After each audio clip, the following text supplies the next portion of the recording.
இன்றைக்கு நாங்கள் ஊழியம் செய்யும் பொழுது வெட்கப்படாமல் அந்த ஒன்றான மெய்த்தேவனுக்கு நாங்கள் ஊழியம் செய்ய வேண்டும் என்றதை பற்றி பார்க்க போறோம். நாங்கள் ஒரு ஜெபத்துடன் ஆரம்பிப்போம். கிருபையும் இரக்கமும் பரிசுத்தமும் நிறைந்த எங்கள் அன்பு தகப்பனே, நீர் எங்களை ஒரு பொழுதும் வெட்கப்பட வைப்பதில்லை. நீர் எங்களை உம்முடைய சமூகத்தில இமைக்கு பின்பு மறுமையில மோடு கூட வாழுகிற வாழ்வை நீர் எங்களுக்கு தருகிற தெய்வமாக இருக்கிறீர். கேட்டுக்கொண்டிருக்கிற ஒவ்வொருவரும் இந்த ஒன்றான மெய்த்தவனை அறிந்து கொள்ள, உம்மில நிலைத்திருக்க, அந்த நிலையான வாழ்வை எதிர்நோக்கி இருக்க ஒவ்வொருவருக்கும் கிருபை செய்வீராக.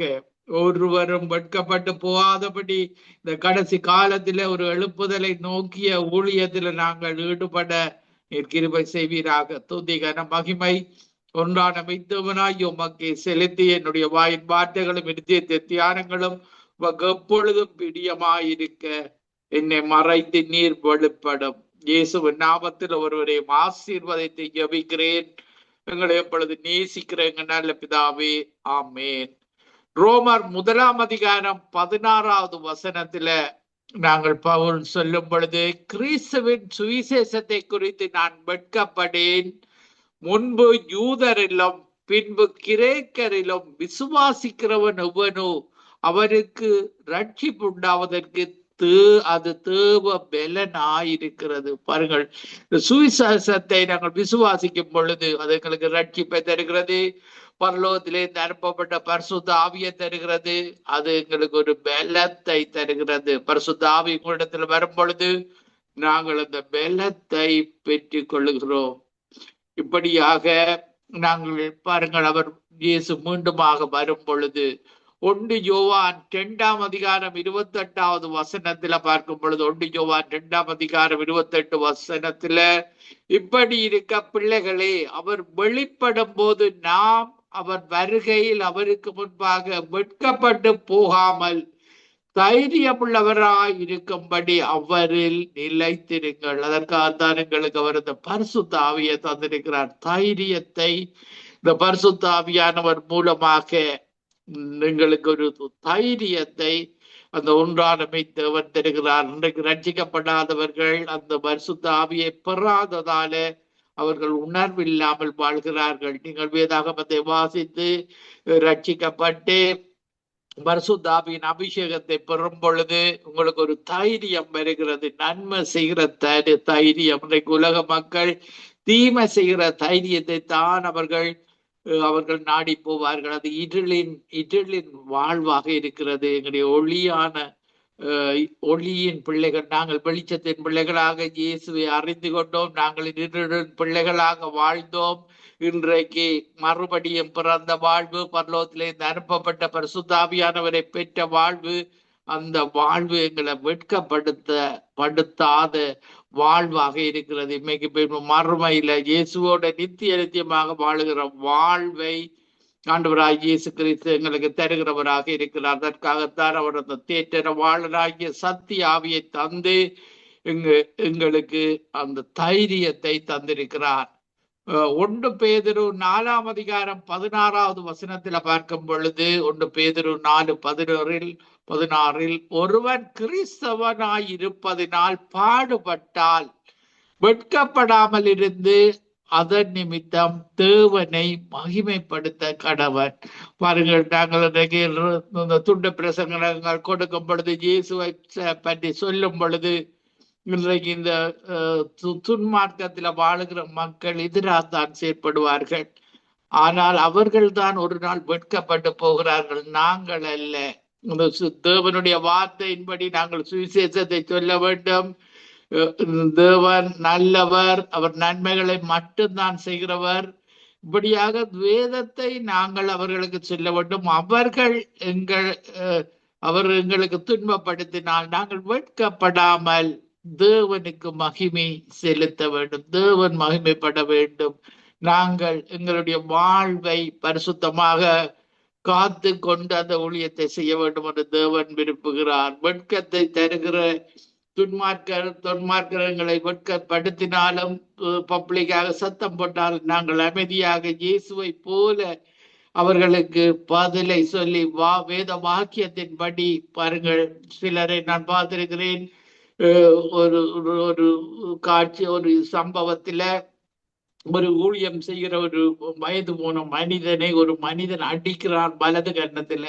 அந்த மனிதன் இடது கன்னத்தை கொடுக்கிறான். இப்படியாக இயேசுவை போல அவன் கொடுத்து அந்த மனிதன் அந்த இடத்திலேயே ரட்சிக்கப்படுகிறான். பாருங்கள், இயேசுவை போலதான் இயேசு என்னத்தை செய்ய சொன்னாரோ அதன்படி நாங்கள் செய்யும் பொழுதுதான் அந்த மனிதன் ரட்சிப்படைகிறான். அவர்களுக்கு நாங்கள் இயேசுவை போல வாழ்ந்து காட்ட வேண்டும், அவரை போல செய்து காட்ட வேண்டும். அதைத்தான் தேவன் விரும்புகிறார். 1 பேதுரு 3:16 கிறிஸ்துவுக்கு ஏற்ற உங்கள் நல்ல நடக்கையை தூசிக்கிறவர்கள் உங்களை அக்கிரமக்காரர் என்று உங்களுக்கு விரோதமாக சொல்லுகிற விஷயத்தில் வெட்கப்படும்படிக்கு. பாருங்கள், இயேசுவை போல நாங்கள் இன்னும் வளர வேண்டும், வாழ வேண்டும். எங்களுடைய நடக்கைகளில இவர்களோடு இயேசு இருக்கிறார். நாங்கள் தவறாக கிறிஸ்தவர்களாக இருந்து கொண்டு சில காரியங்கள்ல தவறிவிட்டால் அவர்கள் எங்களை வெட்கப்பட செய்வார்கள். ஆதலால தேவனுடைய வார்த்தையின்படி எங்களை அக்கிரமக்காரர் என்று உங்களுக்கு விரோதமாய் சொல்லுகிற விஷயத்தில் வெட்கப்படும்படிக்கு நல் மனச்சாட்சியில நாங்கள் நடந்து கொண்டோம். அவர்களுக்கு நன்மை செய்கிற, அவர்கள் துன்மார்க்க மனசாட்சியோடு அவர்கள் செயற்பட்டாலும் நாங்கள் இயேசுவை போல நல் மனசாட்சியோடு செயற்பட வேண்டும் என்று சொல்லி இயேசு எங்களை கற்றுத்தருகிறார். மார்க் 8:37 பார்க்கும் பொழுது, மனுஷன் தன் ஜீவனுக்கு ஈடாக எண்ணத்தை கொடுப்பான். பாருங்கள், இந்த ஜீவன் தேவன், அந்த ஒன்றான மெய்த்தேவன் தந்த உயிர் தான் அன்றைக்கு நாங்கள் வாழுகிற வாழ்வு. அந்த உயிர் இரத்தத்தில் இருக்கிறது. இயேசு அந்த இரத்தத்தை அந்த சிலுவையில விழுகிற பெற்றத்தை சிந்தி எங்களை இரத்தத்தினால மீட்டு கொண்டார். இன்றைக்கு நாங்கள் தேவனுடைய பிள்ளைகளாக இருக்கிறோம், ஒரு சுதந்திர பிள்ளைகளாக.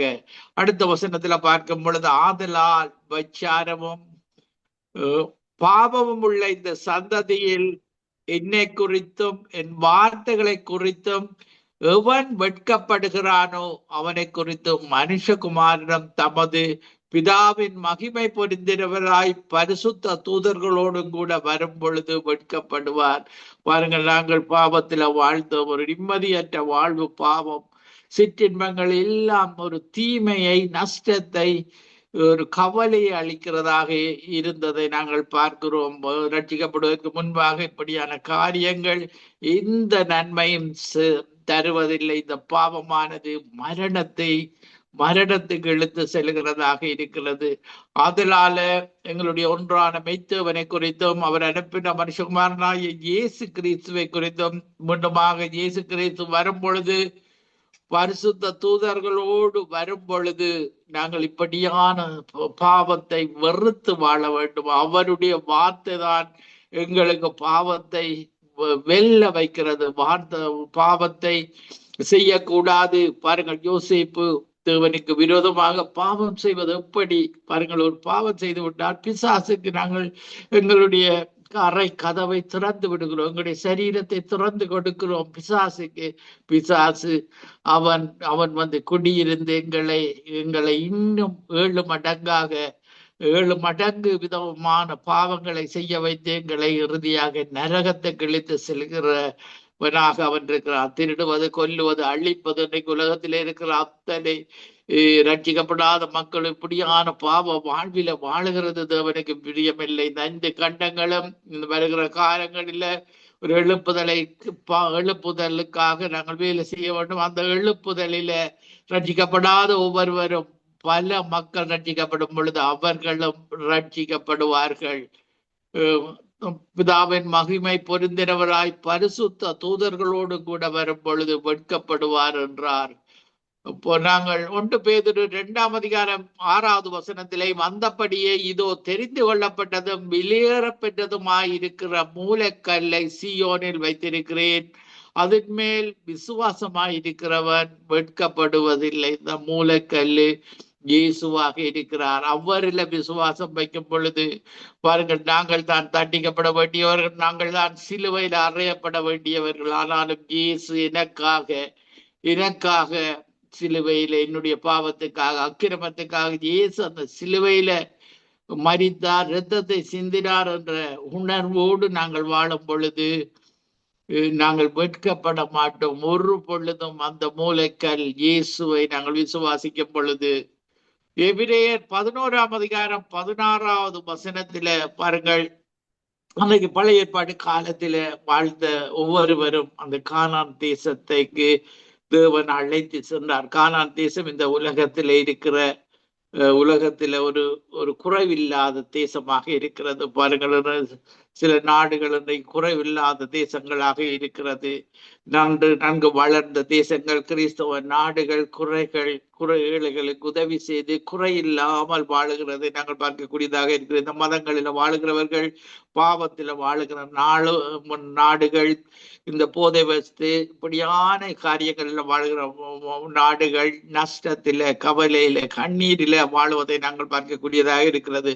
அன்றைக்கு அந்த கானான் தேசத்தை பார்க்கும் பொழுது, அந்த கானான் தேசத்தில பச்சை பசையிலான தேசம், தண்ணீர் ஓடும் தேசம், இரும்பு உலோகங்கள் எல்லாம் வெட்டி எடுக்கும் தேசம், பால், எண்ணெய், தேன் எல்லாம் கிடைக்கக்கூடிய தேசம், குறை இல்லாத தேசம். அந்த தேசத்துக்கு தான் தேவன் மோசே மூலமாக, பின்பு யோசுவா மூலமாக அந்த தேசத்துக்கு அழைத்து சென்று அத்தனை அவன் சந்ததியாகி அத்தனை பேரும் அந்த கானான் தேசத்தில அவர்கள் குறையற்று வாழ்ந்தார்கள்.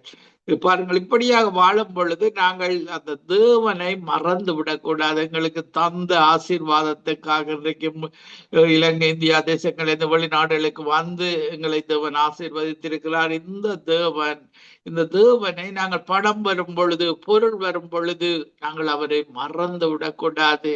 கானான் தேசத்துக்கு போன மக்கள் சிலர் இப்படித்தான், தேவன் எல்லாவற்றையும் தந்து விட்டார் என்று சொல்லி விக்கிர ஆராதனையை அவர்கள் விக்கிர ஆராதனையில சில மனிதர்கள் ஈடுபட்டார்கள். இப்படி ஈடுபடும் பொழுது அவர்களுக்கு கஷ்டம் வந்தது, துன்பம் வந்தது. மீண்டுமாக அவர்கள் அந்த ஒன்றான மைத்தவன்றத்துல வந்து மன்னிப்பை பெற்றுக் கொண்டார்கள். நாங்கள் போகிறது இன்றைக்கு இந்த புதிய ஏற்பாட்டில் வாழுகிற நானும் நீங்களும், ரட்சிக்கப்பட்ட ஒவ்வொருவரும், ரட்சிக்கப்படாத ஒவ்வொருவரும் நீங்கள் இயேசுவிடத்துல இயேசுவை ரட்சகராக ஏற்றுக்கொண்டு ரட்சிக்கப்படும் பொழுது அது எங்களுக்கு பரம கானான் தேசமாக இருக்கிறது. அந்த தேசத்துக்கு தான் எங்களை தேவன் அழைத்து செல்கிறார். இந்த சரீரம் அகற்றப்பட்டு அவரோடு கூடி நித்தியமாக வாழுகிற வாழ்வை அவர் தருகிறார். பாருங்கள், அதே அல்ல, அதில் மேன்மையான பரம தேசத்தையே விரும்பினார்கள். ஆகையால் தேவன் அவர்களுடைய தேவன் எனப்பட வெட்கப்படுகிறதில்லை. அவர்களுக்கு ஒரு நகரத்தை ஆயத்தப்படுத்தி இருக்கிறார். பாருங்க, நாங்கள் சியோனாக பரம எருசலேமில இப்படியாக 1000 வருட ஆட்சியில இந்த உலகத்திலே வாழ முடியும். அதன் பின்பு நித்தியமாக காலம் இல்லாத, கவலை இல்லாத, கண்ணீர் இல்லாத, துக்கம் இல்லாத, மரணமே இல்லாத ராட்சியம். அவனுடைய ராட்சியத்தை நீங்கள் சிந்தித்து பார்க்க வேண்டும்.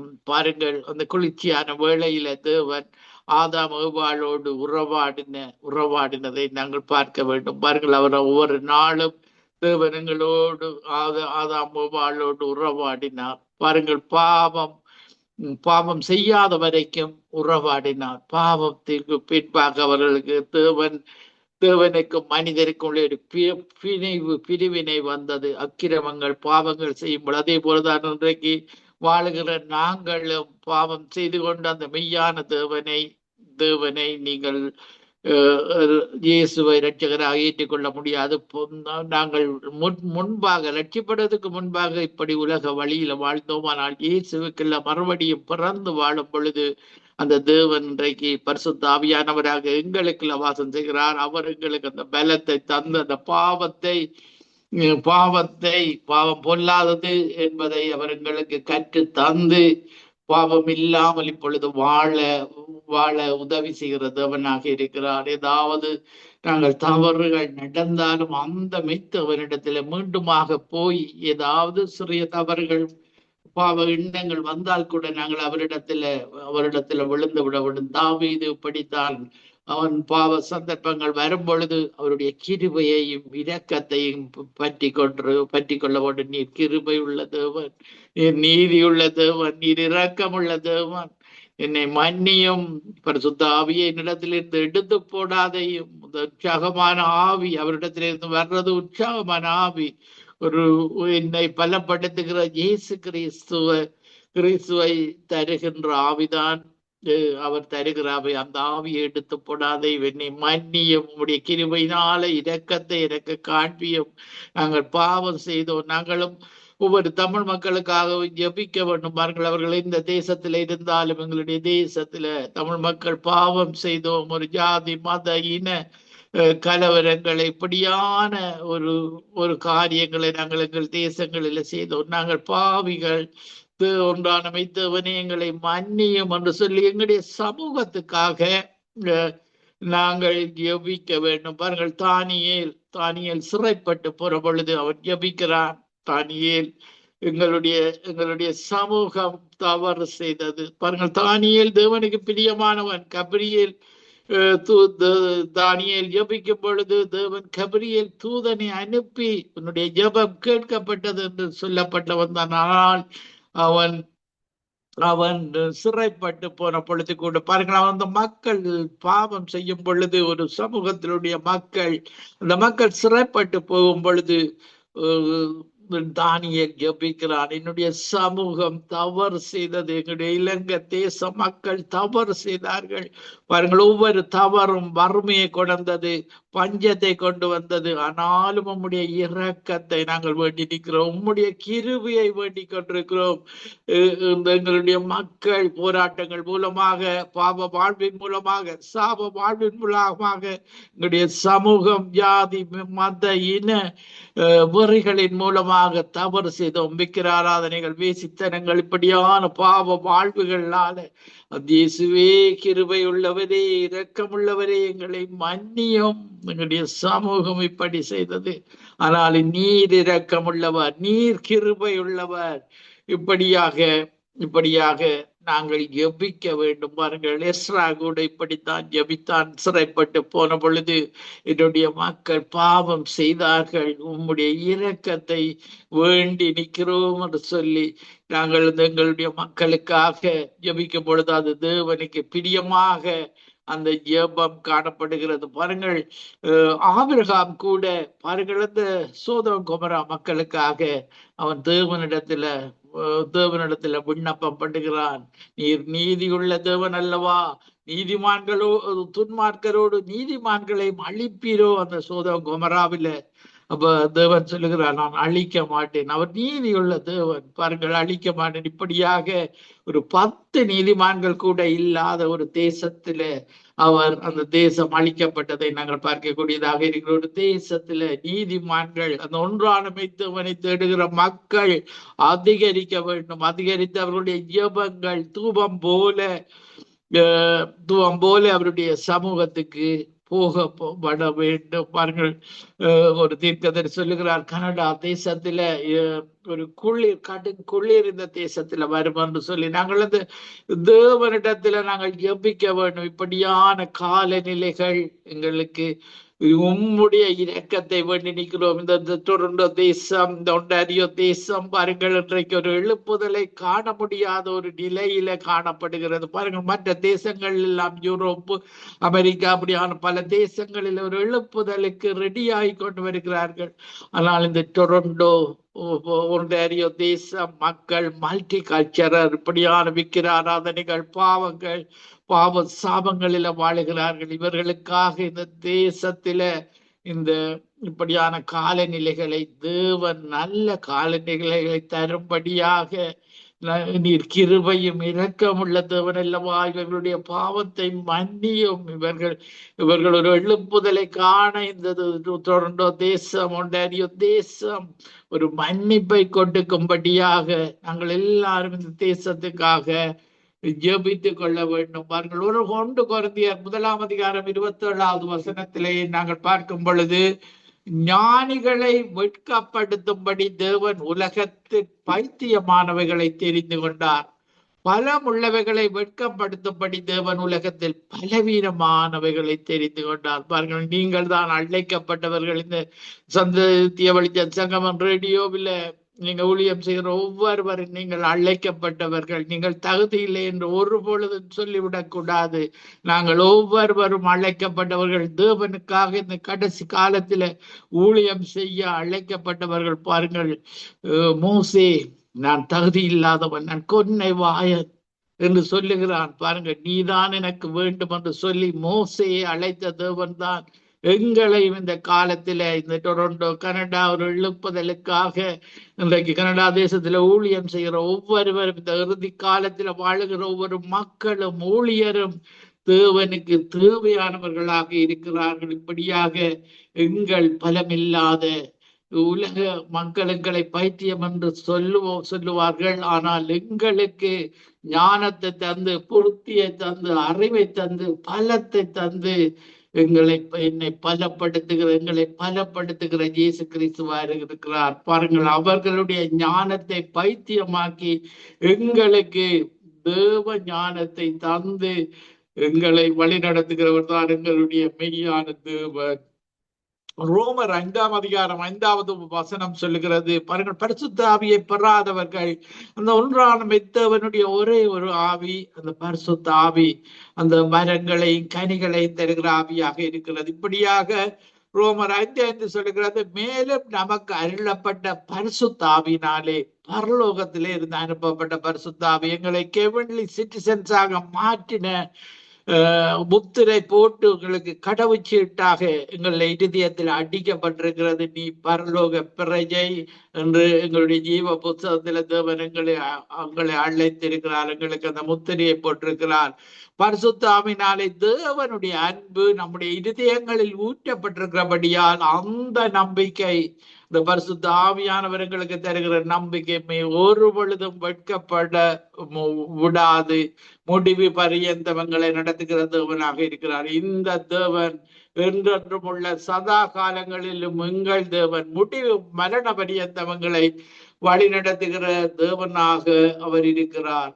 யோவேல் 2ஆம் அதிகாரம் 27வது வசனம் சொல்லுகிறது, நான் இஸ்ரவேலின் நடுவில் இருக்கிறவர் என்றும் நானே உங்கள் தேவனாகிய கர்த்தர், வேறொருவர் இல்லை. பாருங்கள், மனிதர்களால் உருவாக்கின ஒரு தேவனும் மெய்யான தேவன் இல்லை. இந்த உலகத்தை படைக்கவில்லை. அவர்கள் விக்கிரகங்களை படைத்து எனக்கு உதவி செய்ய என்று சொல்லி அவர்கள் அந்த கேட்காத தெய்வங்கள், காதிருந்தும் கேட்காத கண்ணிருந்தும் பார்க்காத தெய்வங்களை இவர்களும் அப்படி இருப்பதனால இவர்களுக்கு அந்த மெய்யான தேவனை பற்றி அறிவில்லாததினால இப்படியாக அவர்கள் அந்த வணக்கங்களை செய்கிறார்கள். உங்கள் தேவனாகிய கர்த்தர் நான் இஸ்ரவேலின் நடுவில் இருக்கிறவர் என்றும் நானே உங்கள் தேவனாகிய கர்த்தர். இஸ்ரவேல் ஜனங்கள் கூட இப்படித்தான் விக்கிர ஆராதனை சில காலங்களில செய்வார்கள். இப்படியாக நஷ்டம் துன்பம் வரும் பொழுது மீண்டுமாக அந்த தேவன் இறங்குகிறவர்கள் அப்படி செய்தும் அவர்கள் இறுதியபூர்வமாக மனம் திரும்பும் பொழுது அவர் இறங்கி மன்னிக்கிறதவனாக இருக்கிறார். உங்கள் தேவனாகிய கர்த்தர் வேறொருவர் இல்லை என்றும் அறிந்து கொள்வீர்கள், என் ஜனங்கள் ஒரு பொழுதும் வெட்கப்பட்டு போவதில்லை. பாருங்கள், எரேமியா 10ஆம் அதிகாரம் 14வது வசனம் சொல்லுகிறது, மனுஷர் அனைவரும் அறிவில்லாமல் மிருக குணமுள்ளவர்கள் ஆனார்கள். மிருக குணம் தட்டார் அனைவரும் வார்ப்பித்த சுரூபங்களினாலே வெட்கி போகிறார்கள். வெட்கமான ஒரு காரியத்தை இந்த தட்டார் செய்து கொண்டிருக்கிறார். அவர்கள் வார்ப்பித்த விக்கிரகம் பொய்யே, அவைகளில் ஆவி இல்லை, உயிர் இல்லை. உயிர் இல்லாத தெய்வங்கள் தூக்கித்தான் சுமக்க வேண்டும். பாருங்கள், இப்படியாக இன்றைக்கு தேர் இழுப்பதாக அந்த தெய்வங்களை இவர்கள் தான் இழுத்து செல்ல வேண்டும். அவர்களுக்கு ஆவி இல்லை, உயிர் இல்லாத தெய்வங்களாக இருப்பதாக வேதாகமம் கூறுகிறது.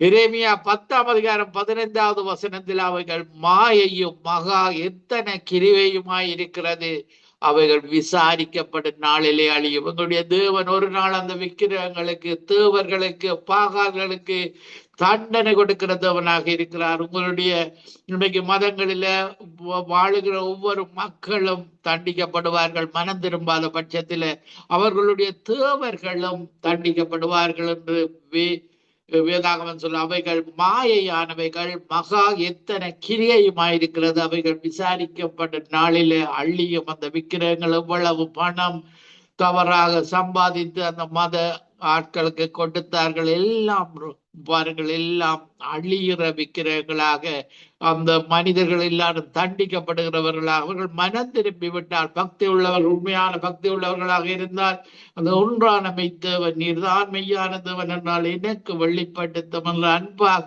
இரக்கமாக அவருடைய கேட்கும் பொழுது அவர் தரிசனத்தில் வருவார். தன்னை காண்பிக்கிறதவனாக இருக்கிறார். சொற்பனத்தில் வருகிறதவனாக இருக்கிறார்.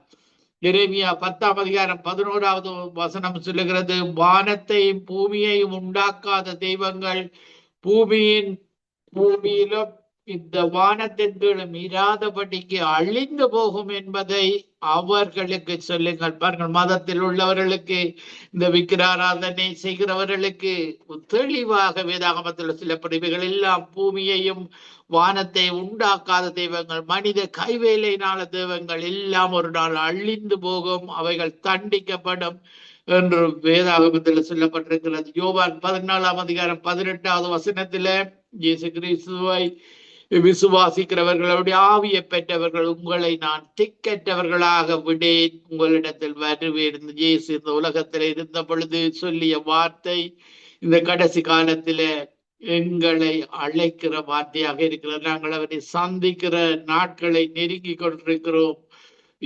யோவான் 14:2 வசனத்திலே என் பிதாவின் வீட்டில் அநேக வாசஸ்தலங்கள் உண்டு, அப்படி இல்லாதிருந்தால் நான் உங்களுக்கு சொல்லியிருப்பேன், ஒரு ஸ்தலத்தை உங்களுக்காக ஆயத்தம் பண்ண போகிறேன். பாருங்கள், நாங்கள் இருப்பதற்காக இந்த உலகத்துல இயேசுவோடு கூட இருந்த சீடர்களுக்கு, மக்களுக்கு, இன்றைக்கு இயேசுவை ஃபாலோ பண்ணுகிற அனைவருக்கும் ஒரு ஸ்தலத்தை ஆயத்தம் பண்ண போகிறேன். நான் மறுபடியும் வருவேன் எங்களை அழைத்து செல்வதற்காக. அந்த உங்களை என்னிடத்தில் சேர்த்து கொள்வேன். பாருங்கள், இப்படியான தேவன் தான் எங்களுடைய தேவன். நான் ஒரு சிறிய பாடலை பாடி உங்களுக்காக ஜெபிக்கிறேன். அல்லேலூயா. ஆவியானவரே நன்றி, பரிசுத்தரே நன்றி, மகிமைக்குரியவரே நன்றி, இரக்கமுள்ளவரே, எங்களை வெட்கப்படாமல் வாழ வைக்கிறவரே உமக்கு நன்றி. நன்றியோடு துதிக்கிறோம், தோத்தரிக்கிறோம். நல்லவர், வல்லவர்.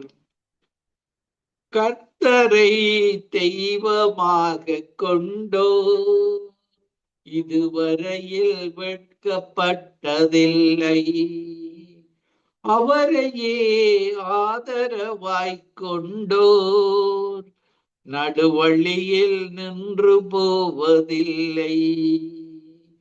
கர்த்தரை தெய்வமாக கொண்டோர் இதுவரையில் வெட்கப்பட்டதில்லை,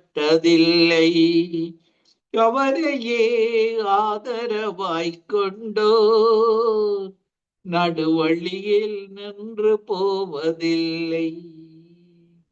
வேண்டும் போதெல்லாம் என் பதிலானாரே, வாழ்க்கை முழுவதும் என் துணையானாரே. ஜெபிக்கும் போதெல்லாம் என் பதிலானாரே, வாழ்க்கை முழுவதும் என் துணையானாரே.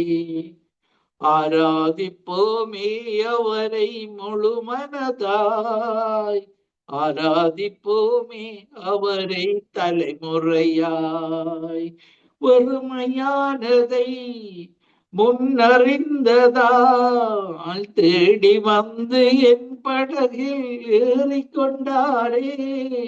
இரவு முழுவதும் பிரயாசப்பட்டும் நிரம்பாத என் படகை நிரப்பி விட்டாரே. ஆமாண்டவரே, நீ நிரம்பாத எங்களுடைய வாழ்வில் இருக்கிற ஒவ்வொரு குறைவுகளையும் நீ நிரப்புகிற தெய்வமாக இருக்கிறீர். இந்த நிகழ்ச்சியை கேட்டுக்கொண்டிருக்கிற மறுவலிருப்பை கேட்க போற ஒவ்வொருவருக்காகவும் ஜெபிக்கிறேன். கிருபையும் இரக்கமும் பரிசுத்தமும் நிறைந்த எங்கள் அன்பு தகப்பனே, இவர்களுக்காக ஜெபிக்கிறேன். இவர்கள் அறியாமல் இந்த மதங்களில பாவத்தில வாழ்ந்து கொண்டிருக்கிற ஒவ்வொரு மக்களுக்காக ஜெபிக்கிறேன். ஆண்டவரே, தமிழ் சமூகமாக, எங்களுடைய சமூகமாக படியான பாவ சாப வாழ்வில வாழ்ந்து கொண்டிருக்கிறார்கள். இருளின் பிள்ளைகளாக வாழ்கிறார்கள். இவர்கள் மேல ஒரு இரக்கம் காட்டும்படியாக இந்த கண்டத்துல வாழுகிற தமிழ் மக்களுக்கு மேல, வாலிபர்கள் மேல, ஒவ்வொரு தமிழ் மக்கள் மேல உம்முடைய இரக்கத்தை காண்பிப்பீராக. ஒவ்வொரு வாலிபர்களும் இயேசுவை நோக்கி பார்க்க கிருபை செய்வீராக.